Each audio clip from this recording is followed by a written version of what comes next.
все вместе его очень любят. Человек отзывчивый, очень грамотный специалист. Сергей Темляков, Андрей Мохов и Роман Безменов. 7 дней. А теперь нас с вами ожидает еще одно приятное знакомство.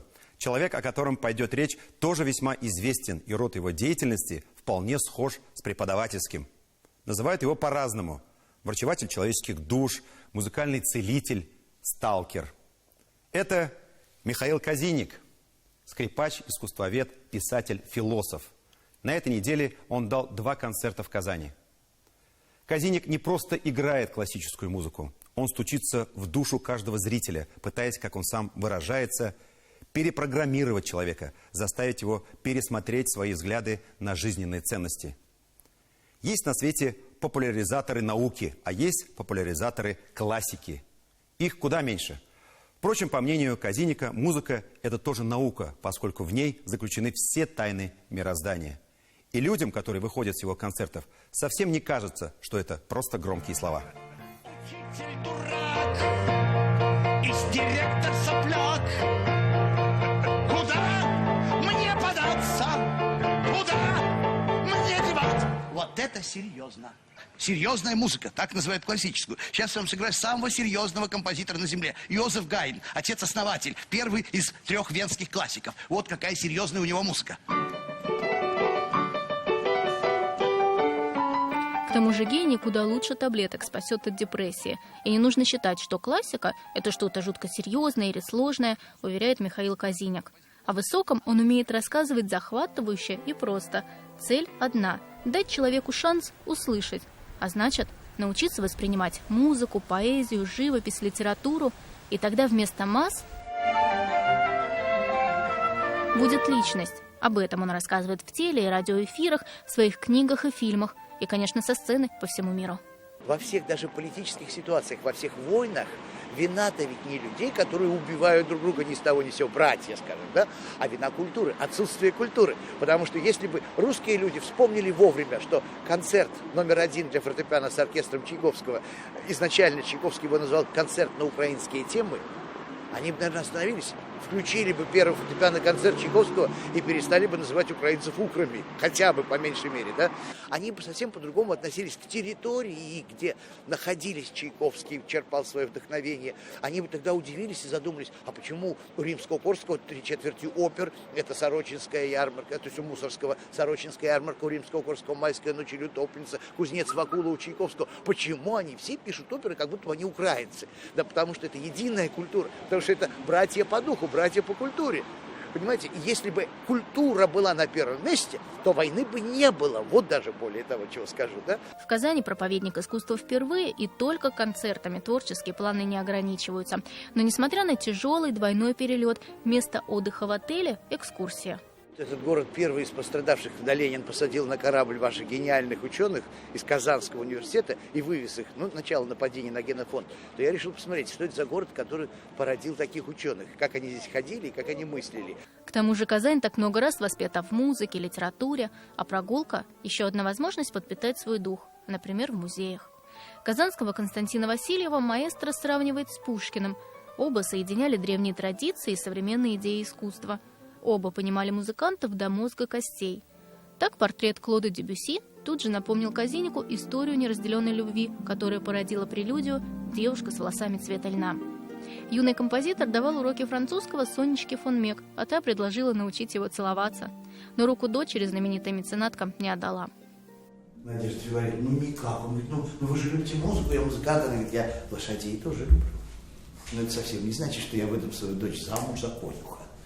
То есть она при всем том, да, при всем Чайковском, она все-таки считала, что композитор, как бы он ни был велик, но он не пара ее Сонечки, потому что они все-таки уж больно крупные владельцы и богачи. Как композитор это все равно так или иначе бедняк. Михаил Семенович на самом деле открыл для нас мир музыки. Вот. И всю эту глубину и красоту этого звучания. Открывает сложные вещи достаточно простым языком.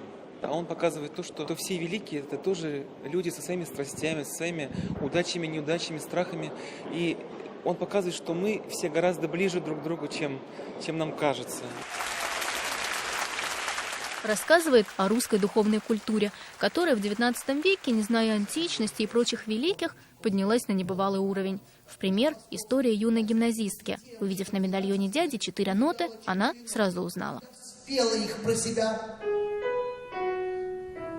и вспомнила, что этими 4 нотами со словами «Я люблю вас» начинается ариоза Ленского в опере Чайковского по роману в стихах Пушкина «Евгений Онегин». Как учили эту девочку? И второй вопрос. Как нужно научить мальчика, который подойдет к этой девочке, завоюет ее сердце, и они должны были родить каких детей?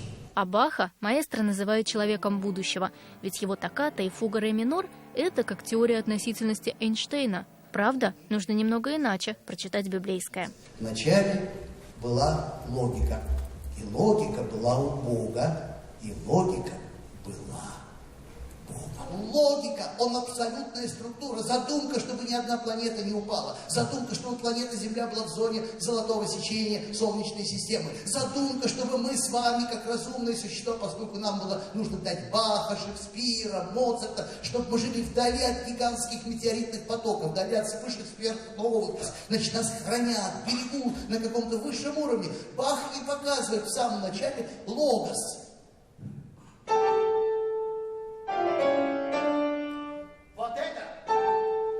Это не что иное, как место золотого сечения, божественной пропорции, которая дана каждому человеку на земле. В этой музыке сила разума непременно побеждает силу разрушения. Для еще большей убедительности хоральная прелюдия Баха, которую Тарковский использовал в фильме «Солярис». Героя ленты «Океан пощадил», уверен Казиник, благодаря Баху. Услышав музыку, понял, что перед ним не людишки, а равновеликий разум. Что интересно, в 17 столетии произведения Баха слушали немецкие крестьяне, прихожане церкви, и вовсе не считали его сложным, в отличие от людей 21 века. Чтобы жить долго и качественно, говорит пламенный оратор, просто необходима музыкотерапия.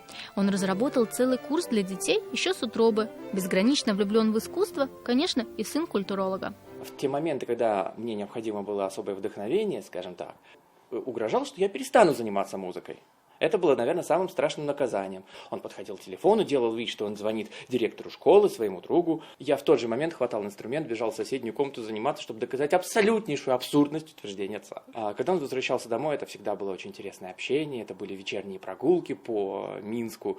Это были разговоры о музыке, о космосе. А свою первую лекцию Михаил Казиник прочитал в 14 лет. Вспоминает, родители с раннего детства водили его на концерты, выставки, читали классику, а по соседству жил мальчик Витька. У него отец был пьяницей, мать прачка, она просто обстирывала весь район, потому что отец все пропивал, бил их всех.